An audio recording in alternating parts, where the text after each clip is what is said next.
Hi there, I'm Sunny. I'm a writer and a transformational coach. I've spent a lot of time over the last decade or so being alone. I have intentionally self-isolated in order to write and develop my material and work on myself. I obviously have chosen that in the past, and I've actually spent weeks and months completely alone and completely isolated, except for usually a few of my companion animals or non-human animal friends that I have enjoyed company with. At the moment, a lot of people are enforced and have to self-isolate. So what I wanted to do today was share with you some of my 5 top tips for self-isolating and being alone generally, and how I manage myself on a daily basis and manage in terms of continuing to be productive and more positive. So I really hope this helps you. And if you have any of your own tips, please leave your ideas below. If you've got any questions from this, I would really love to hear from you and answer them. Okay, tip number 1. I think exercise is absolutely essential.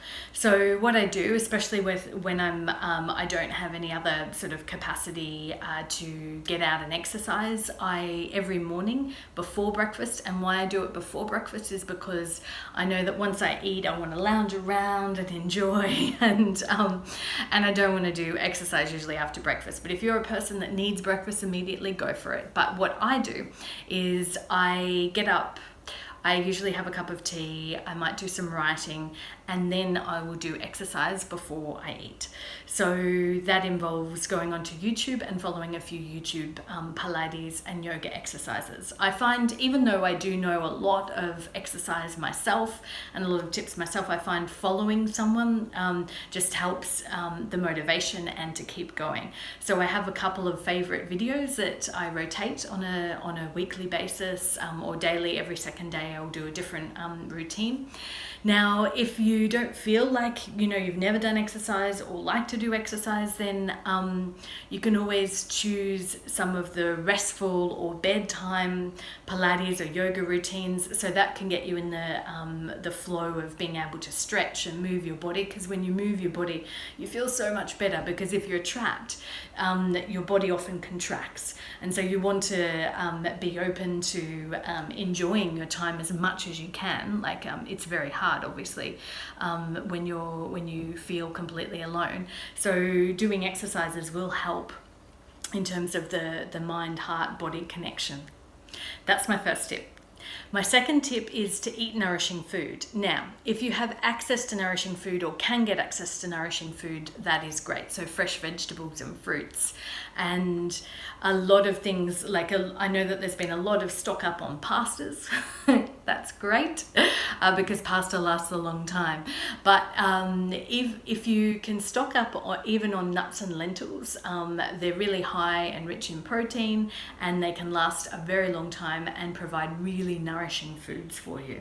So and so what I'm going to do a bit later on today or tomorrow, I'm going to post my favorite super cheap, super quick, super easy, and last a long time, and super high in nutritional value and protein. And this recipe I've actually learnt from Sri Lanka here. I'm currently living in the very bottom of Sri Lanka, again in a very isolated place and alone. So one of my staples here, and actually in other places, but this is my absolute favorite recipe for dal, is this Sri Lankan version of dal I was taught by a local woman here. So I feel very grateful for that, and I'm going to share it with you.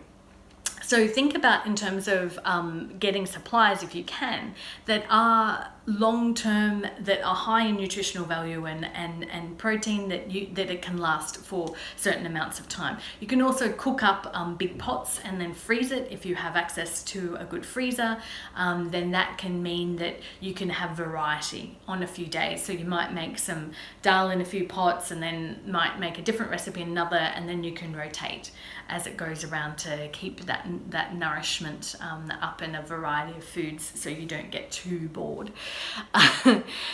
Tip number 3. I have projects that I'm working on every single day. So I'm a writer and a coach, and I've actually got a number of big projects that I'm working on at the moment, which is really enlivening and exciting for me. So me having something that I'm working towards every day is really helpful to keep me motivated and also feel like I'm contributing and being productive, a member of society, still being alone.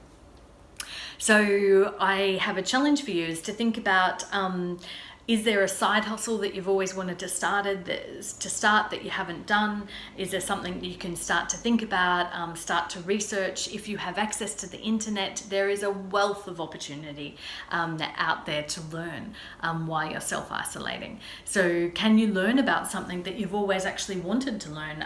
Can you start playing the piano? Can you learn a new language? Can you learn how to code? I mean, there's so many amazing things out there to learn. It's a really exciting place. There's lots of online courses that you can do as well.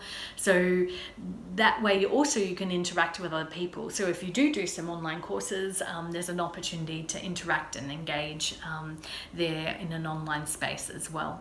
So I really highly recommend considering developing a hobby, working on a project that you've always wanted to do, learning something new, because that keeps you motivated and inspired to continue and to feel better, while you're isolated and alone.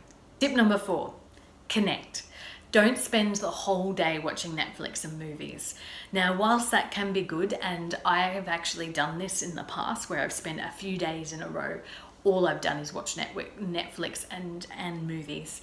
And that has been great. It's been really, really great at certain times. And sometimes I've just needed to do that. So that's great. If you want to, do that for a few days or half a day or something, do it.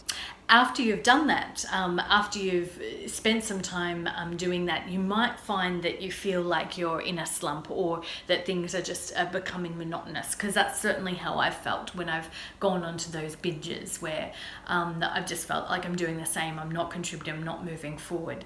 So what's really important during those times is actually to pick up the phone, get online, Skype, do video messaging, connect, use social media positively. Use it to connect with people and see and check in how they're going. Because if other people are feeling alone, it's the time to reach out and to connect and to genuinely just listen, because there's a lot of people with lots of high emotions at the moment and they need to be heard, and your emotions need to be heard too. So connect. Also think about, if you were, if this was your last week on earth, and I really sincerely hope that that's not the case, obviously, but if this was the last week on earth, how do you want to be remembered, and what would you like to express to your loved ones, and how would you like to connect or that lasting memory be? Then think about, how can you help? How can you help from an isolated space? This is the question that led me to start to do these videos, is to think about how I can help. And I actually have a lot of experience with being alone, so I thought this is what I'll do to hopefully help some other people through this period of time. Also think about sharing love to the service industry people and the people who are going out there every day and interacting and helping lots of other people around the seriousness of the virus. So send love to doctors, nurses, all the service people, and think about ways that, some ways that you can support them by listening to them or giving them love in any way that you think might be good, or ways that you think that they would actually enjoy. My 5th tip is to get outside if you can. So getting outside could mean going onto the balcony if you're fortunate enough to have a balcony, or if you're fortunate to have a little yard outside, get outside. Get into that nature, breathe in. You breathe into the air and feel the air, and really take in some deep breathing exercises. Try and do a meditation if you can in nature, or just admire what's all around you and in nature. If you can't get outside, open a window. See if you can get some sun rays or some cloud rays or night rays to really feel and connect with nature, because nature is very calming and grounding and inspiring. So if you can get out, great. If you can get outside in any way, that's really going to help and shift your mood. And make sure you don't do it just for 2 minutes. Time it, make sure you do it for at least half an hour where you're really feeling like, even if it's really cold or really hot, just try and do it at a point in the day where it's the most maximum benefit that you can. And my bonus tip for being isolated and alone is to feel the feelings of fear, anxiety, grief, is to feel all of those feelings, because a lot of us are feeling the same thing: anxiety, fear, grief, what's going to happen to me, what's going to happen to the loved ones, what's going to happen to the world. And by continuing those thoughts of fears, you can continue to perpetuate it. And if you're talking about, and getting angry on social media, if you're doing all of that stuff, I understand. And that's very normal. But the way to transform the fears is actually to sit and feel with them. So put a timer on, feel them for 5 minutes, and allow them to sit, and allow that fear, to feel the fear. Where is it in my body? Is it in my heart, in my head, in my toe, my left toe? And to feel that feeling and feel the feelings, because when you feel the feelings fully, they transform. So it's a moment to sit and really transform any of those negative feelings through feeling them. So feel the feelings is my final bonus tip. So I hope you find those tips helpful. If you have any suggestions of your own, or you've heard any suggestions, please leave a message, let me know. If you've got any questions, or you'd like me to answer any other questions about being self-isolated and alone, very happy to answer them and do more YouTube videos like this one. Thanks very much, and go well everybody, and wishing you the best during this time.